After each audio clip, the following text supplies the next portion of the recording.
Okay, welcome, Dee. I'm so excited to have you. I read a little bit about what you do, and I can say that you are the first of your kind on this show. So, do you How want to take exciting. a second, talk about your military experience and what you're doing now? Just a little bit of background so we can get to know you. Sure. Well, first of all, thank you so much for having me. I'm very Of excited to course. be here. Yeah. Um, I was in the Navy for 8 years and I was an intel specialist, and it was so much fun being in the Navy. I had a great time. I have, lifelong friends that I still keep in touch with from those days, which for me was more than 20 years ago. That's all I'll say.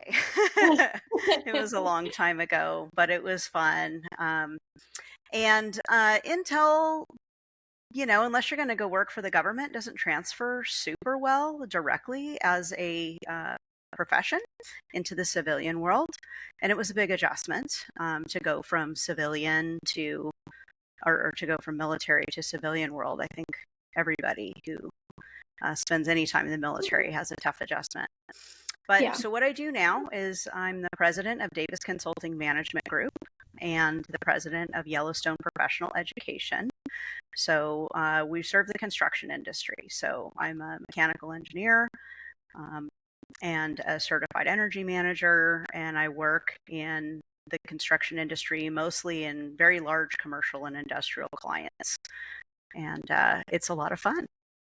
That's so cool. I have so much to learn because I don't know anything about like engineering or um, construction. My dad poured concrete growing up, but that is a completely different realm than I'm sure what you do. Can you touch a little bit on like how you got into this career path?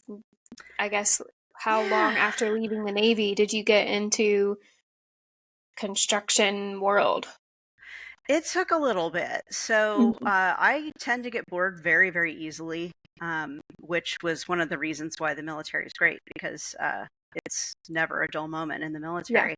same. And when I got out, I found that I was having a hard time finding a career that would fit me and that would suit me well. I considered law enforcement. I come from a law enforcement family.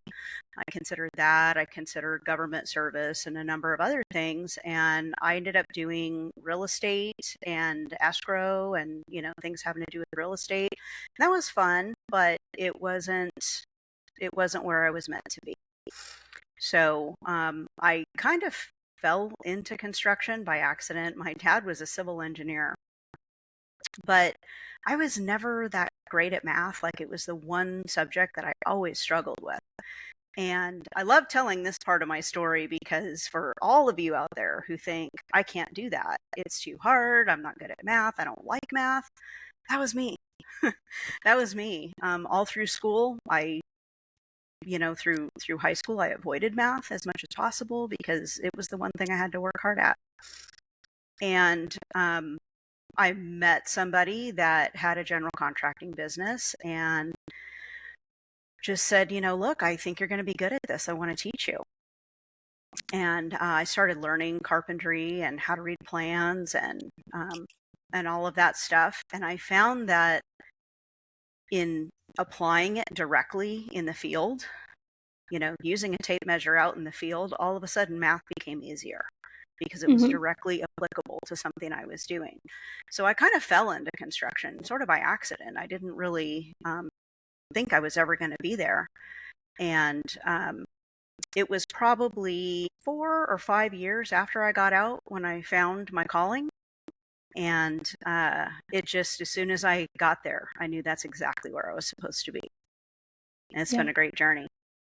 That's awesome. So now it looks like you don't do as much hands-on work. Can you explain what you've grown into now? Yeah, absolutely. Yeah, I do miss and loved my years swinging a hammer in the field. It was really fun. There's nothing like working outside and building something with your hands. But I'm physically, I started having some issues with tendonitis in my arms. Holding a hammer all the time, and So I started, doing more of the, I guess you would call it the administration side of it. And I went to work for a big general contracting company, and started really getting into what it's like to run large projects, projects that are 50 million, 100 million, $300 million projects. And I really enjoyed the challenge. And I got an offer from a mechanical contracting company to come and work for them. And I said, "Oh, I don't think you understand. I'm a carpenter." And they said, "Well, we'll teach you. You'll learn." And I loved it instantly. Within the first year, I signed up for engineering courses and went back to school. And I worked during the day and went to school at night. And it was very challenging, but not as difficult as I would. It was challenging because I had a lot to balance. By then, I already had a family. So I was mom and wife and, um, full-time employee and student all at the same time. And I think the Navy really helped prepare me for juggling all those balls and those roles, because, we're asked in the military to do so many different things at once. Yeah. And so, yeah, I went back to school, and that was it. I've been managing large projects for years and years, and it's really fun.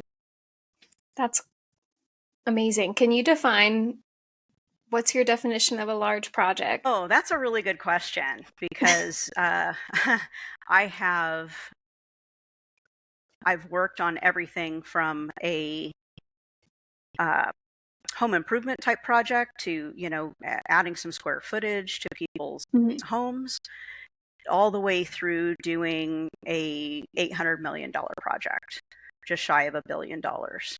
So my definition of a large project is 150 to $1 billion. And that doesn't even meet some people's definition of a large project. Some people, it's billions. Wow. Okay, what kind of are you allowed to say like what you were building that was $800 million? Sure. Yeah. I can't talk in a lot of detail about all of my projects. Some of them Right. are a little bit confidential, but um, yeah, I've done 2 projects that were 5 to 800 million that were large hospitals.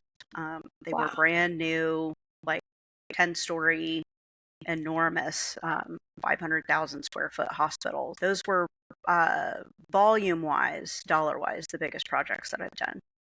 And where are you located again? I live primarily in Colorado. Okay. I'm coming to you today from San Diego, Nice. California. I have I was born and raised here in San Diego, and so we have a place here, and we come for the holidays every year Oh, cool. So to you're going to visit be staying family in San Diego through Thanksgiving then? through Christmas. Yeah, to Oh, see family. awesome. Hmm. That's really cool. Did you, so I guess I'm gonna jump all over the place and go back to growing up in San Diego. How has that been? Because I lived in San Diego for 4 years, and Oh, I saw it grow right in front of my eyes. I couldn't imagine like growing up there and then coming back. What's what's your experience been seeing San Diego change so much? well, I think people who haven't lived here maybe have a specific idea of San Diego. Whenever you see a picture of San Diego or people talk about San Diego, they think about the beach. Hmm. Um, I have lived on or near the beach before in San Diego, but mostly I've lived in the country towns, in the mountains, more inland. And so I grew up on a couple of acres, and we had, horses and goats and dogs and cats and all kinds Hmm. of stuff. And that's where my house in San Diego is, in the mountains.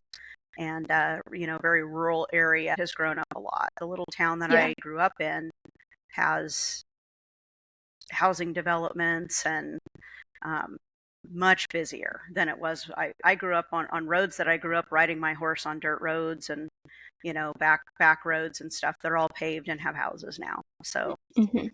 it's a lot. Oh, that's crazy. Yeah, I couldn't imagine. Just I lived in La Mesa, and I feel like Mm, I was still in like the city kind of, but just a little removed from the San Diego like proper, I guess. But right.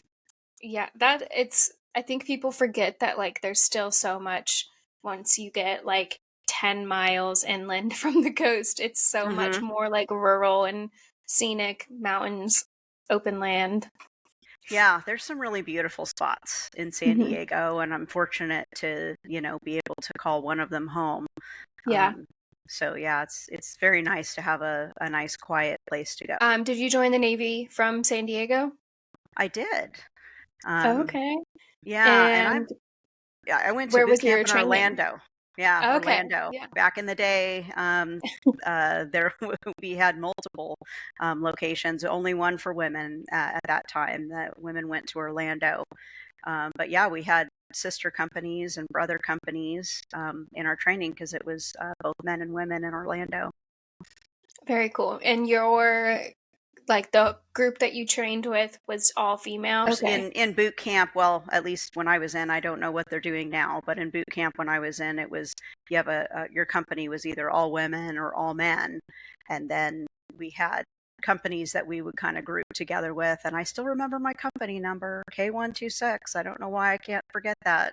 I think it is one of those things that stays ingrained in your brain. When I went to boot camp in 2013 and it was integrated. Um, so Your we, company was integrated. mhm, yeah, and I was Oh, Navy too. If you didn't know that already. But and that everything was in Great Lakes, but we did we called it brother division was integrated as well. So the females from our brother div would sleep in the same compartment as the females in my division. And then every morning when we would train, we did this like procedure for the women and men to swap, and then the guys from our division would come into our like compartment, like our sleeping area, and we'd do our training in there. And then wow. at the end of the day, they'd swap back, and then we'd do our like, showering and sleeping was all the women together. But Yeah. all the training was men and women together. That is different. That's Was been a long I could, time. yeah, I couldn't imagine I would have boot camp would have been miserable if there were like 80 women all training together all the time, because just trying to get through sleeping at night with 80 women in the same room was rough. Like what was that experience like going through boot camp with all women? Oh, well, I can tell you I didn't sleep a lot. Yeah. So I was, let's see, I was starboard watch Okay. in my boot camp company, and It's a rough one. yeah, I was besties with port watch, and we're still in touch. Oh, And cool. yeah, and I was the first one up every morning, and I was the last one to bed every night. And I learned to sleep with my eyes open, just because it was just a function of I actually learned to sleep standing up, and Same. with my Yeah. eyes open. I think that's Yeah. probably true for a lot of people in boot camp. And yeah, I was exhausted, but that's I think everybody was exhausted. We had a Mhm. few gals in our company who were amazing singers. One of them was actually going to the Navy choir when she got out of Oh, boot camp. cool. And sometimes at night, after lights out, they would sing for us. And that was always kind of neat. Um, Oh, but that's really yes, it's a cool. it's a lot of women in the same space, that's for sure. Hmm. Yeah, I clearly remember like the first week, I want to say, of us just like some trying to get along at night and people just yelling at each other from their bunks, and there was always like this two people fighting and someone else trying to be the peacekeeper. And I remember just laying in my bed in boot camp like, how can I sleep with this going on? Like, I'm not going to get involved. I was 18 and I was like, I just need to sleep. I just need to get through this. And I don't know how to handle all these women. Yeah, I definitely, it was the first time I'd ever been exposed to that many women at once. Mhm. Growing up, I have a brother and a sister, and I definitely had some girlfriends growing up, but a lot of my friends were guys. some of my best friends were guys growing up. Mm-hmm. So I didn't really have a lot of experience hanging out with large groups of women like that. Mm-hmm. And it was an experience. It's a definitely a blur at this point. It was not only so long ago, but sleep deprived on top of it. Yeah, I don't Um, remember much of boot camp either. yeah, I remember running a lot. I remember doing a lot of push-ups. I remember getting cycled. What's getting cycled? What does that mean? Oh, that was a term that we used when they would make us do like a whole bunch of, it's a punishment. And when you screwed up or somebody screwed up and everybody would get in trouble, um, they would call it cycling, and you would have to do a whole bunch of jumping jacks, sit-ups, push-ups. Oh, Yeah, I think it cut for a I second. can't, yeah, I was going to say I can't hear you. I can see you talking, but I can't hear you. Oh, can you hear me now? I can. Okay, cool. Yeah, you like froze for a second and I couldn't tell when you were done. Let me write that down. Yeah, we called getting cycled, I think it was called IT'd, and I don't remember what that stands for. I think it's like instructional training, and it was just a way to say you're gonna get beat, basically. Hmm. And there was like the RDCs, the instructors had a card, like a the size of like a business card with all of the approved things that they could make us do, and they could run through the Really? card. Yeah, they could run through the card twice, but they would like find loopholes, like they would make an individual run through the card and then their bunkmate would run through the card with the individual. Like it was just, I'm sure nothing like what you experienced. It gets No. easier and easier the more like politically correct and everything that it has to go, but they definitely still found a way to torture us for sure. And Hmm. it wasn't punishment, it was instructional, and that's how they got away with it. Well, that sounds like a What very different Navy than the one I joined, but it's going to There were happen like over signs time. on the yeah, there were signs on the walls that said something about like how cursing isn't effective leadership, and the RDCs would like cuss us out and then point at the sign that says cursing isn't effective leadership, and they'd be like, I know I'm breaking the rule, F you, and just like it was funny. But Hmm. I don't even know if they do that now. What different duty stations did you go to while you were in? I was in, I trained in Florida. I was in Virginia. I went to A school in Dam Neck, Virginia. And then I was at headquarters Marine Corps for a little bit. And then I transferred out to San Diego. Believe it or not, I got sent back to San Nice. Diego. And I was out at Coronado for a little while. So I was attached to SEAL teams for a number of years. Oh, And cool. yeah, that was some really cool duty. Got to do some really fun and cool stuff. So yeah, I did that. And then I got out when my daughter was born, or right around the time my daughter was born. And that was my 8 years. What was your daughter being born the reason that you decided to leave? Yeah, so I had a son too. My son is 2 years older than my daughter, but my ex-husband was also in the Navy. He was a corpsman. And at one point, they sat us down and said, okay, you need to fill out this form that tells us, and this is, it's a timing thing too. So to help you with the time frame, I joined in 1989, and I did, oh yeah, I was in Hawaii as well for a while. But I did, we had Desert Shield, Desert Storm in the early 90s, and my daughter was born in 90. I'm trying to think, get the kids mixed up, 94, 96. Oh my goodness. Um, and so they sat us down and said, you need to fill out a form that says when we get deployed, because we were getting ready to go to war again, um, who's going to raise your kids? And I said, nobody. Nobody's raising my kids but me. So that was when I decided not to re-up. Yeah, no, that's a hard decision. They call it a family care plan now, and everyone with kids has to fill it out on like what are you gonna do when the military is your number one priority, basically. And that Hmm. is hard. One girl I worked with, so you were never assigned to a ship. correct? Not full time. I'd been on several ships and small Okay. deployments, but I never was assigned to one.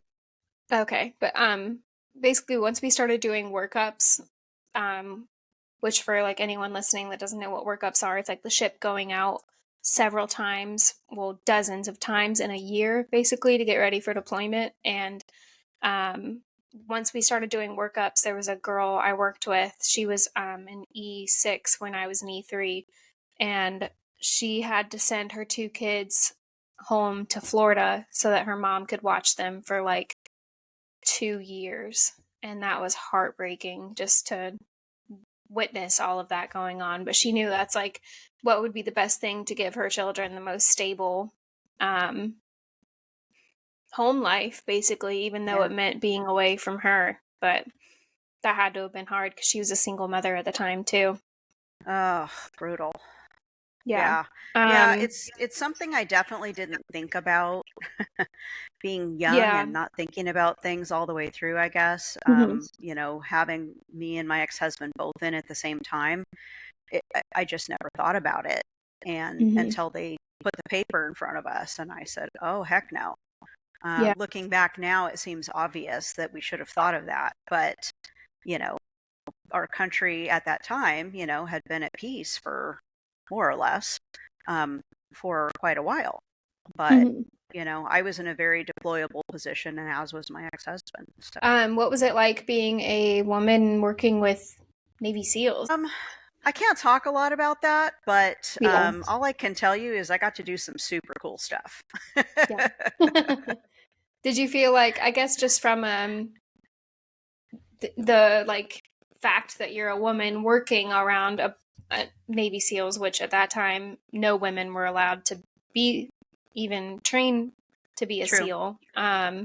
Like, did you experience any like inequalities or anything because you were a woman in that environment, or did you feel like you had to work extra hard for people to like respect you? And I know being in an intel job, it's not as like physically demanding, but I'm curious if there was any situations Yeah. like that. It's mostly intellectual job, although I was detached to the Marine Corps for a number of years as well, and I would go out on to the field for periods of time with the Marines.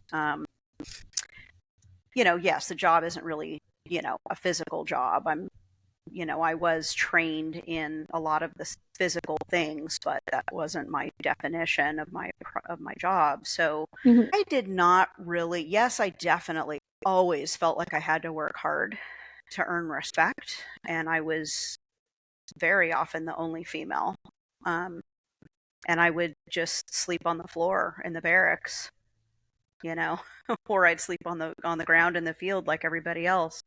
Mhm. Um, and there was, yes, it was certainly only one bathroom anywhere, when we were in any of the barracks or anything. And everybody was really cool with me about it. I would just go into the one with the door. And if I heard somebody come in, I'd go, "I'm in here, and you stay or go. It's up to you." But Mhm. warning you. It's a good approach to have as long as you kind of got to deal with it as if you're the only woman and it's a male dominant area, you just accept the fact that there might be a dude next to you using the restroom and, Yeah. give them the warning, and then it's up to them if they feel like doing their business around you. Yeah. Yeah, I was very, I guess, fortunate because I did not have problems in that regard. I'm not saying I didn't have people that I did definitely have people that maybe didn't immediately give me any respect, or made me work really hard for it, or Mhm. there were their comments, were there situations, of course there were, but I never let any of it really ruffle me, and I didn't have some of the problems that I've heard other women having. I never had anybody misbehave in a physical way. Yeah. I never had anybody touch me inappropriately, or anything like that. They were more like my brothers. Most of Mhm. them were really protective of me, if anything, and they were like brothers. And Mhm. I couldn't think of them in any other way, and I don't think they could think of me as anything other than their little sister. Right. Do you think that's because you were in like a fast-paced, like working in a, I'm not sure the word I'm trying to come up with, but like working in that like kind of extreme environment, do you think that the opportunity for anything to go badly just wasn't there because you were working with all of these like high caliber like SEALs and just high operational people?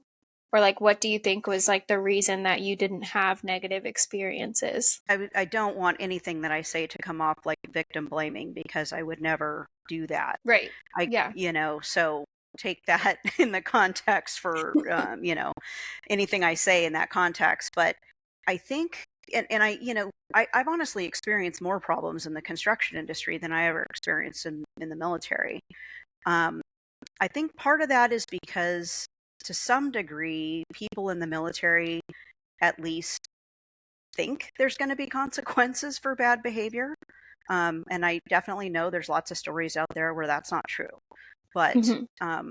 I think that people are aware that there very much could be negative and career ending consequences for bad behavior.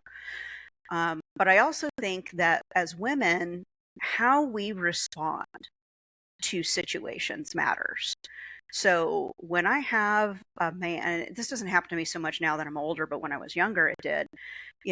Men would come up to me and they would get right in my face and they'd start screaming at me and calling me every name in the book. And again, this was more like construction than military. I'd just stand there and look at them. I didn't get emotional. I didn't respond really in any way. Um, and when they were done having their temper tantrum, I would say, "Are you done?" And it kind of deflates them, because they're usually, when a man gets in a woman's face like that, they're they're going for a reaction. And if you let them smell blood in the water, it's like it's bad. They're going to Yeah. just keep going, and they're going to keep Right. coming after you, because it's just bullying behavior, really. And so the worst thing you can do to a bully is take the wind out of their sails, and you Hmm. show them that you're not afraid and you're not intimidated, by not responding. Now, have I had somebody grab me inappropriately? Sure did. Turned around and whacked them. Um, and said, "Don't you ever touch me like that again." And it never Hmm. happened again. Have I had people whistling and catcalling at me? Not very often, but it has happened. And I just pretend like I don't hear it. It's not very much fun if you're not getting a reaction. So that would be my advice to any women that are in these male dominated industries or environments. If someone's behaving badly and inappropriately, don't react. Don't give them that power and that pleasure of getting a reaction out of you, because that's all Yeah. they're really trying to do for the most part.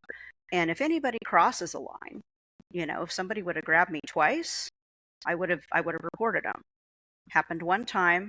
I let them draw the line, let them know it's not okay, and it never happened again. So I think how we respond, and again, I'm not trying to say that if something really bad happened to you in your situation, that the fact that it happened to you is your fault. That is not at all what I'm saying.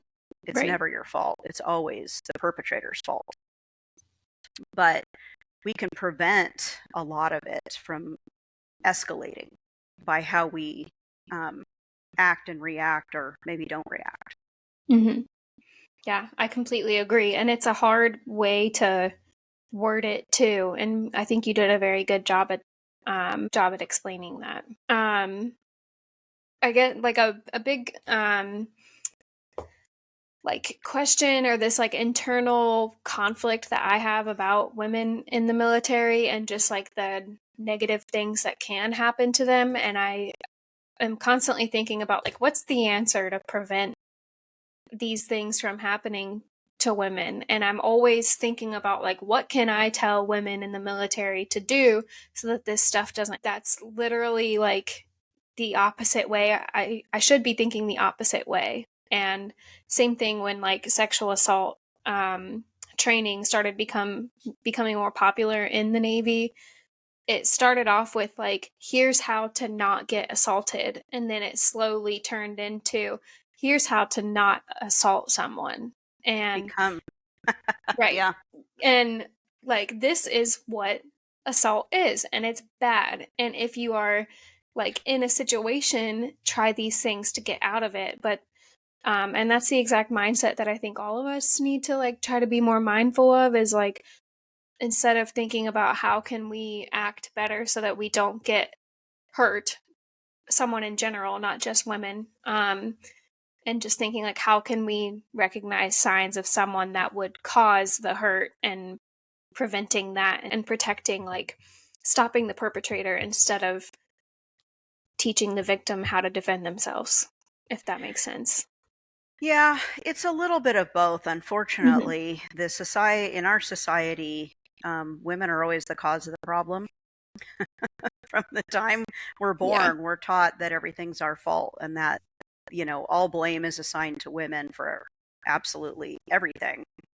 All the way back to the Bible, right? It's Eve's fault. Yeah. She ate the apple. And it's really hard. I'm actually a certified sexual assault counselor. Oh, And very I cool. did that as a volunteer sexual assault crisis counselor for a number of years. And it's it's really tough. And and I just want to say, out loud in words, women aren't the only ones that can be sexually assaulted. Yeah. um, Percentage wise, great, certainly greater percentage of women, but men are sexually assaulted as well. And um, it's about power and control, and we have to teach both sides of it, because there are certainly higher risk situations that any person can be put in. And I mean, I mentioned I was from a law enforcement family. My mom was a sheriff. And so I was taught from the time I was knee high to a grapevine not to put myself in dangerous situations. And, I mean, growing up in a house with guns and all that, not that kind of dangerous situation, but the kind of dangerous situation where someone could take advantage of me, get hurt. And now Yeah. we have to think about it in such different terms. Like, you're at a bar, you got to watch your drink. Don't let anybody buy a drink for you, or bring you a Mhm. drink, or leave it unattended. And it's terrible that we have to think like that. But those are steps that we have to take to protect ourselves, because we Yeah. can only be responsible for our behavior. Mhm. Um, and when we teach these kinds of things, that's exactly what we're teaching the men also. You're responsible for your behavior. It is not up to the woman or the other person to decide how this is going to go. You decide how it's going to go. So we Right. do have to teach both sides, but it's really hard not to make that sound like you're blaming the victim. No, that was a perfect way to put it too, that at the end of the day, you can only control your actions, and just doing things to not put yourself in sticky situations. Like, from as early as I remember my mom and dad telling me, like, always park in a lit area. If you're going to be in a parking garage, make sure you have it memorized where you parked, so that you're not like walking around in the parking garage looking for your car. And if you need to like pass the house because you think a car is following you, then pass the house and take a little road trip. And um, like, never walk with your hands in your pockets, or make sure your purse is secured to your body so that if someone tries to steal it, it's hard. Or like, wear Mhm. baggy clothing or a big coat so that it's harder for a kidnapper to catch you. Like, all of these things go through my head literally every time I leave the house. Like, what am I wearing? Can I run away from someone in these shoes? Or do I have shoes I can change into in my car to run away from someone in? Like, just the amount of thought that goes into my head before I leave the house about my own safety is a laundry list. And I'm curious if men have a similar list, or if they do, how much smaller it is, because they don't really have to think about like being taken, going to work one day. There's actually been some studies done on that. Oh, Um, really? There have been. And there where men and women were asked to write down just exactly what you just described, all the things that you think about when you're by yourself or you're out, it's dark. You're like, what are you thinking about? How do you Mhm. protect yourself? What kind of safety measures do you take? And the women have a very long list, like a lot of the stuff that you just rattled off, and Yeah. even more things. And men just were puzzled at the question because most men don't think about those kinds of things. They're not raised to think about those kinds of things. Society doesn't demand that they think about those kinds of things. When you watch Dateline, they're not the subject matter. Right. Women are. Um, Yeah. so it's really funny. I was cracking up not too long ago. One of my friends that I hike with is this big 6'4" large guy, and we were talking about bears. We were hiking in the mountains, and we were talking about bears. And I said something about, oh yeah, when I'm hiking by myself, I think about bears, and I, try to carry my bear spray. And he just kind of laughed, and he goes, I never think about bears. And I think that's the same thing, right? Yeah. Hmm. I mean, although a bear would probably have a much better chance at, getting me than him, because he's Yeah. twice my size. But it recalled some of that research that Hmm. I read about in that same thing. I don't think men give it much thought. No, I have gone as far to change my parking spot before because my driver door opened up to the side door in like a big conversion van, and I just didn't feel good Mm, about it. And I hmm pulled out and parked next to like a little car because I knew like it'd be harder for a kidnapper to get me in that door than this big door of a conversion van. And it's just I'm not like walking around scared of the world, but it's just these are the thoughts that go through my head every time I do something. And if I like go to pick up something from Craigslist or Facebook Marketplace, I take my dog with me, and she is a 70-pound German Shepherd, and she's got a good bark on her. She's a little baby, but no one has to know that. You're And braver than me. I won't do those things. I'm like, oh, nope. really? Uh-uh. If I go by myself, I do it during the day, and it's a neighborhood that I either know or I do like a pickup, and then I bring my dog with me. And I usually tell her not to bark at people, but I let her bark when I pick up stuff. And um, yeah, and then I wear tennis shoes so I can run in them. It's like you've been well trained. my Yeah, mom I my have. mom would be very proud of you. Thank you. Well, I grew up in Ohio, kind of small town, like Midwest, sheltered a little bit, and then moving to California, my parents were very much like, we're going to make sure that we feel like you're safe when you're on the other side of the country. So they, lots of lectures, and, they stuck. Do you have like, I know a big part of what you wanted to talk about was like just being like a kind of a powerhouse as a woman in a male dominated industry. What are you still pretty outnumbered in your current field that you're in right now? Yes, but I do have to say the numbers have changed a lot in the last 20 years. Okay. Um, Especially in the last, 10 or 12 years, I would say. Oh, I can't hear you. Sorry. Let me mark that again. What's your experience like, or like what's the change that you think you've noticed? Well, when I first started in the industry a little over 25 years ago, construction industry, um, I was always the only woman on a construction site. Whether I was out in the field swinging a hammer, or I was in the office trailer doing project engineering, project management stuff, I was always the only woman on the job. Um, Maybe once in a great while, we would have a field office secretary working for the general contractor or something like that. That would be about it. I remember one of the earliest trade leadership women that I can remember was this electrician named Maria, and she was the foreman for an electrical contractor that I was working with, and I did several jobs with her, and that was probably 16 years ago. And she was one of the first tradespeople that was of the female persuasion that was in a leadership position that I can Mhm. remember on major large size construction jobs. And She was just very humble and a very hard worker, and I just always found her so inspirational from afar. You know, she was just killing it out there. She was doing a great job. Everybody loved her, respected her. Um, and, you know, now I walk into a job site trailer. So I have a job that I'm working on right now here locally in San Diego.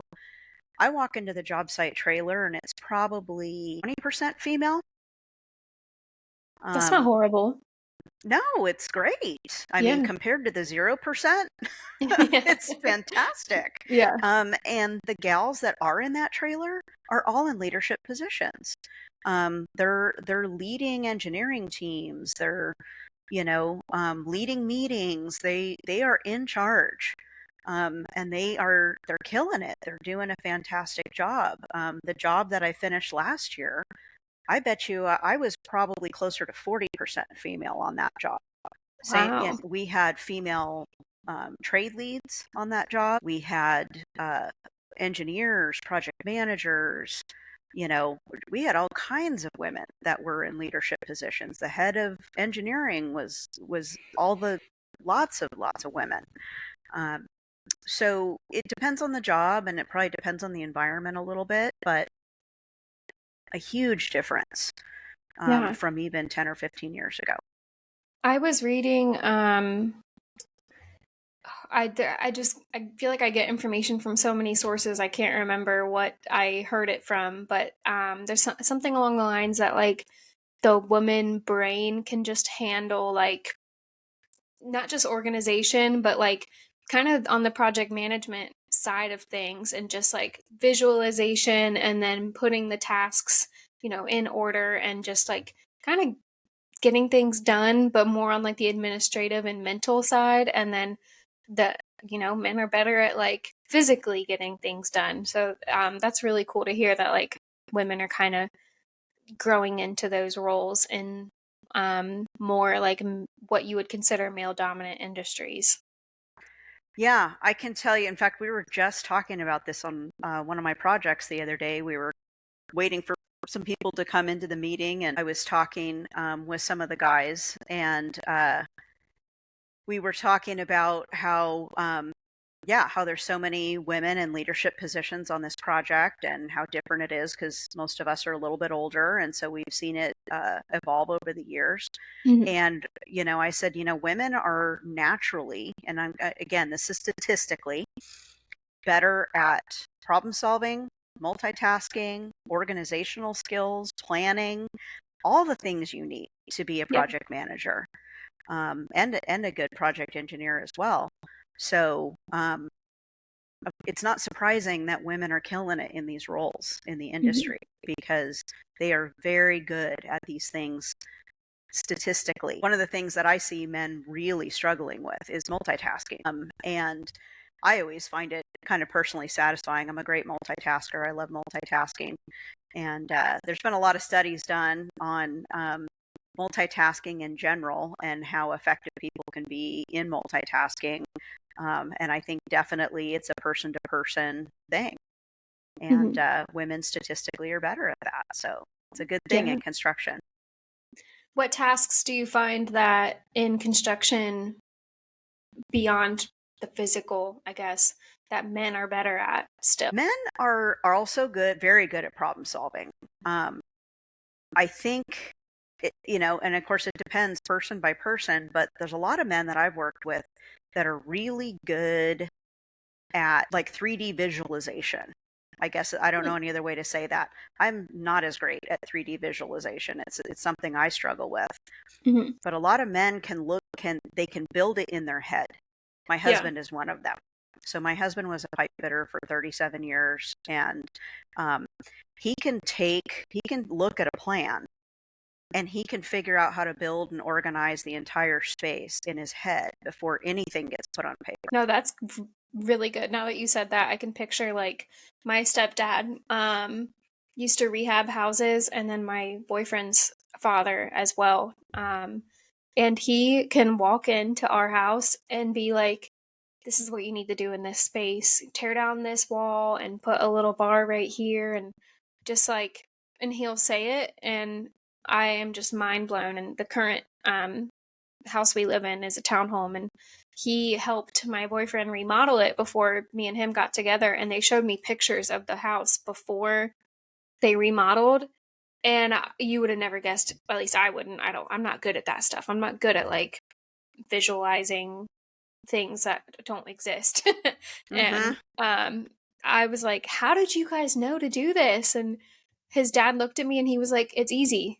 You just see it and you can tell what needs to be done. And I was like, well, that is an amazing gift that you have, sir, because I do not Yeah. have that. I don't have that either. Yeah, no. I I have, think generally men are much better at that. yeah, it's crazy that like our brains are, I'm just fascinated by all that stuff. Just the different strengths that you have literally based on being a man or a woman. But do you find like being in a leadership role, so something I struggled with in like military leadership was I had to like flip this switch when I went to work from, I can't put it any other way than just kind of being a little heartless. And do you feel like that you've ever struggled with that switch from like you can't be too empathetic and just kind of putting the hammer down, figuratively? Not, that wasn't a construction joke. I think it was, though. Yeah, I think you no made a pun good intended, but I construction guess it joke. was. I'm a very, I tend to be kind of a black and white person by nature, Mhm. and I've had to work on the gray. And I think that was one of the things that I struggled with coming out of the military. Everything's so black and white in the military. Yeah. And I think that suited me very well because I think that's kind of my nature. One of my really difficult adjustments coming out of the military was realizing that the world isn't black and white and that Mhm. there is a lot of gray, and learning to empathize with that gray and step back in my leadership role and step back and think about all the perspectives and not be so precise. Yeah. I still struggle with it sometimes. I I remember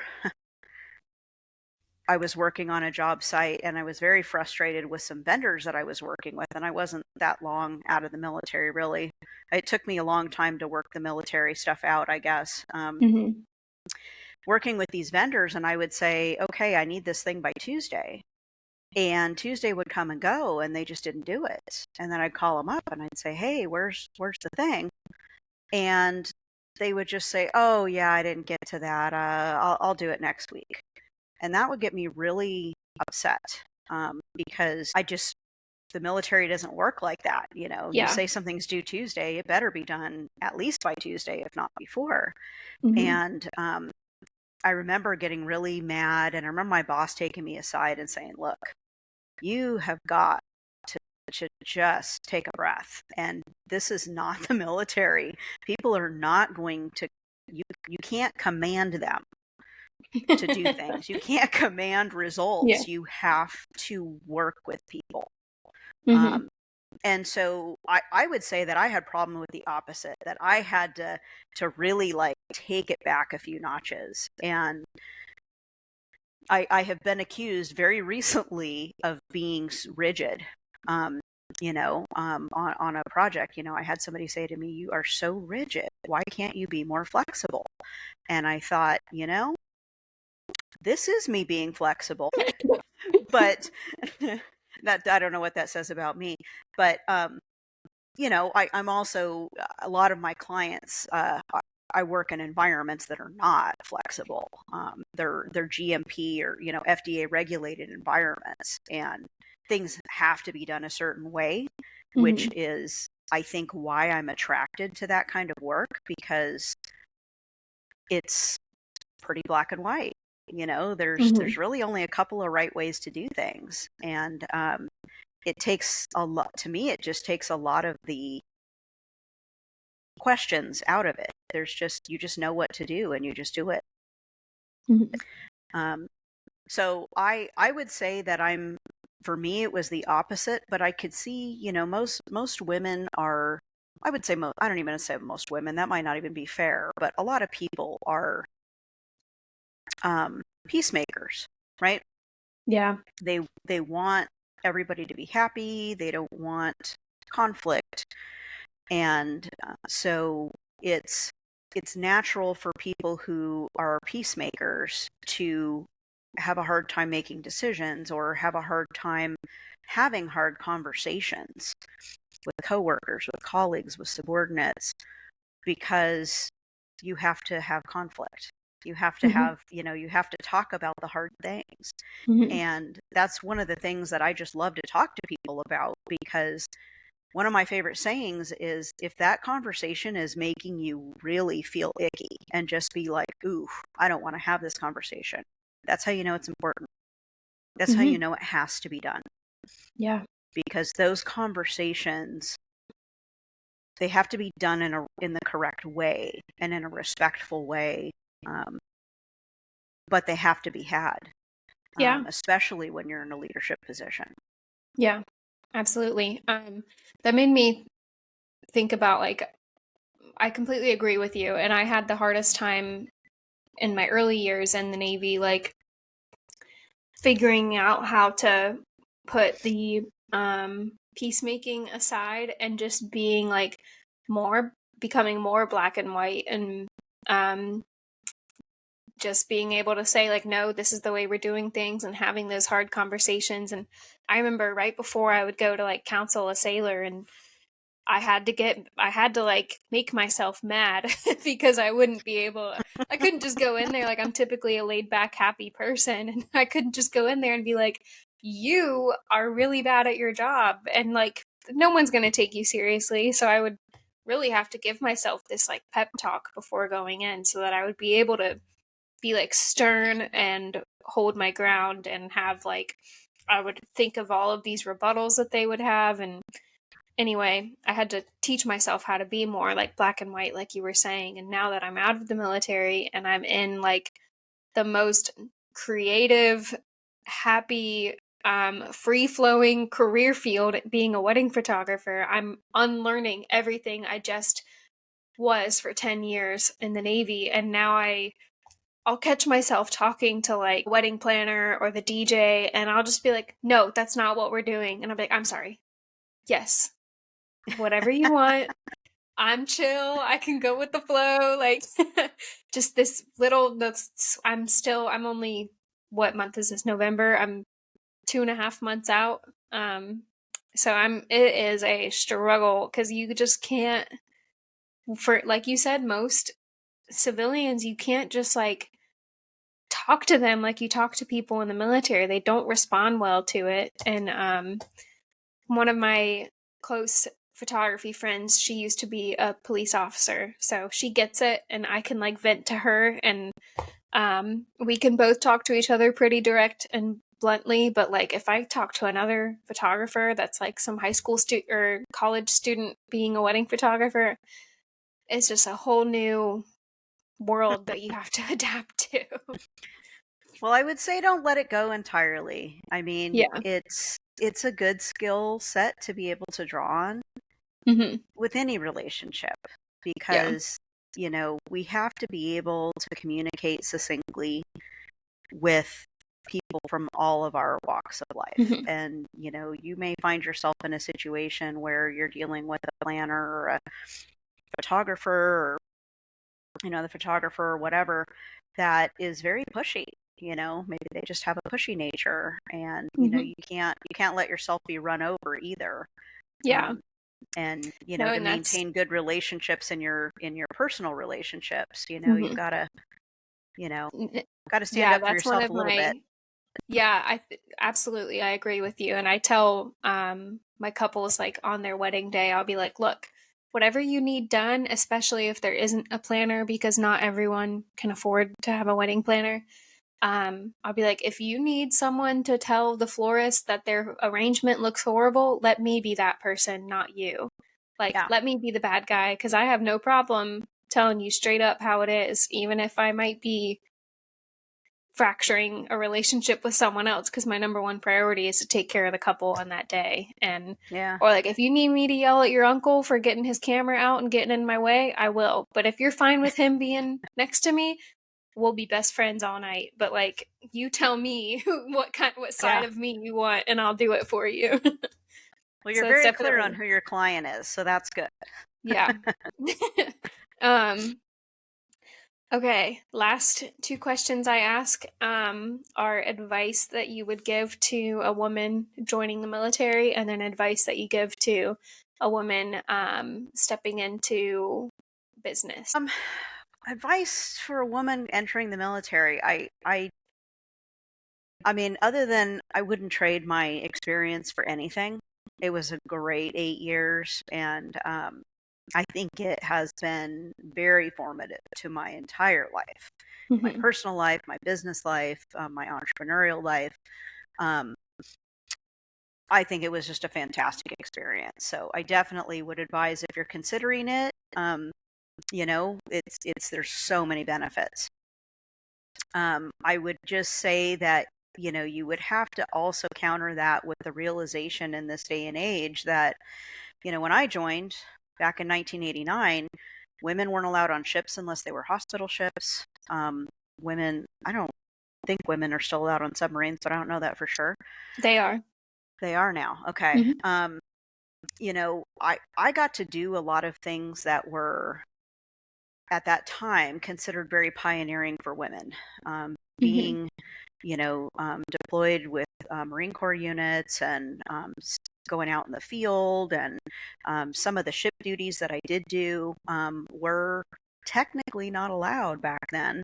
And I was, got to be the guinea pig for some of it, which I loved it. It was great. The odds of you going and getting shot at back then, I would say, are low.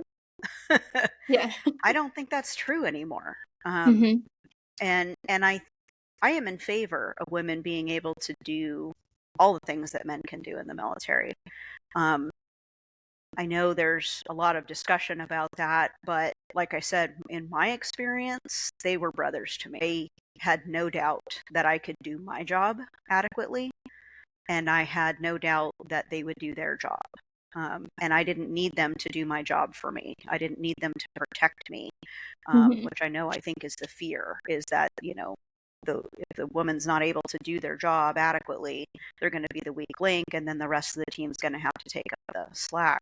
Yeah. Um, I think that could be true with any team member. And when Headquarters Marine Corps asked me what I think about letting women do some of the roles that they are now allowed to do, I said, I think that's great, but you just need to make sure they can do their job. Yeah. No special training. Everybody gets the same training. Everybody passed the same test. And if they can do it, then they can carry their own weight and it's fine. So, realizing that the possibility of you going to war, what we traditionally consider war, and being physically out there and being in a tank and being shot at and all that, it's a real possibility. Hmm. So be prepared for that.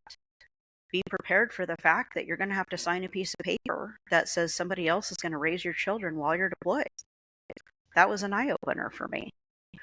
Um, so as long as you're willing to sign up for all that, I think it's a great experience and you should do it. Thank you. That was so good. And And then then your for last business. question is in business. Hmm. In the civilian business world, I mean, sky is the limit. There's truly nothing that you can't do. Um, One of the things that I think I got out of my military experience was confidence and the ability to just sit there and go, no matter what I come up with, I'd be like, I can do that. I can do this. I can do that. My problem is narrowing down. I want to do so many things. Yeah. Um, narrowing down what that is and trying to, go from the 50,000 things that are in my head that I want to do down to the, 10 things that I actually can do with the limited time and energy I have in a given day. So, I mean, anything you can dream up. I love being self-employed. I love being an entrepreneur. It's really fun. It's really rewarding. The number one question I get asked is, isn't it scary working for yourself? I don't find it scary because I know I can do it. Yeah. I know I will figure it out. And even if I make mistakes and fall on my face occasionally, I'm going to learn something and I'm going to do it better the next time. People ask me if it's financially risky. Set aside money. There's going to be times when the money's not flowing. Mhm. So, my advice is make sure that you set aside money. It's really exciting when you start making a lot of money in your business and you're like, wow, I've never made this much money in my whole life.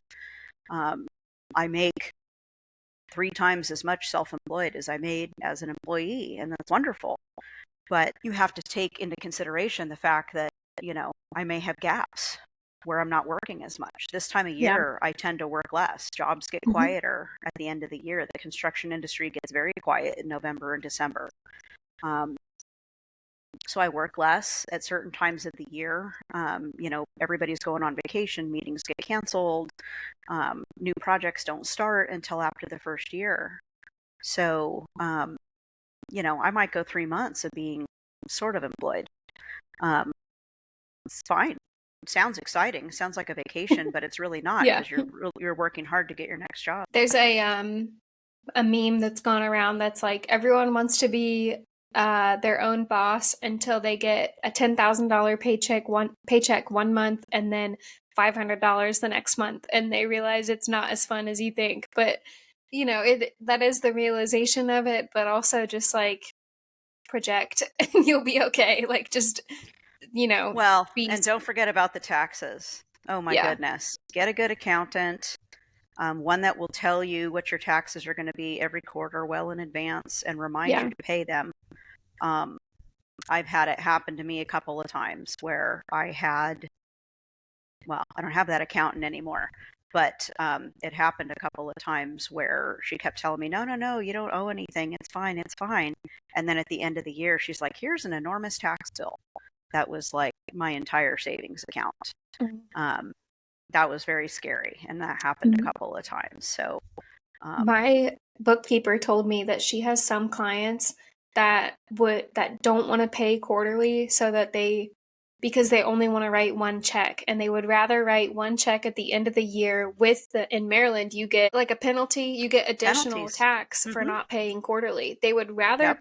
write one check a year and give the government more money than do quarterly taxes that the bookkeeper tells you what to write the check for anyway. I was mind blown. I Mm, said, do not ever do that to me. I want quarterly exact amount, and hopefully that's it. Like, I'm yeah, not I giving them any agree. more money. It's crazy. bad, bad money. Yeah, well, to each his own. But Yep. yeah, if writing a big fat check at the end of the year isn't your jam, then I recommend paying quarterly. Yeah. Well, thank you so much for coming on, Dee. Do you have any like websites you want to share, social media links, anything like that? I I do. So yspe.co. It's Yellowstone Professional Education is what it stands for. yspe.co. We offer professional coaching and training for the construction industry, or really the coaching can be for anyone that's a project manager, project engineer, really in any industry. Um, so get on there. We offer some packages for coaching and all of that, and we'll help you get your business going, get your career going, and give you some focused attention to make sure that you're keeping your career is going on the trajectory that you want it to go on. And if you need construction consulting, Davis Consulting Management Group is dcmg.us is my consultancy. Awesome. Cool. Well, thank you so much for sharing. And it was great chatting with you. And enjoy your weekend and your holiday season. Oh, can I add one more thing? Yeah, absolutely. If you go on to yspe.co right now, you can enter into a monthly drawing for a 30-minute free coaching session. So Awesome. just fill out the information on the freebies page, and hopefully we'll get you drawn in there. Perfect. Thank you so much, Dee. Thank you. Bye.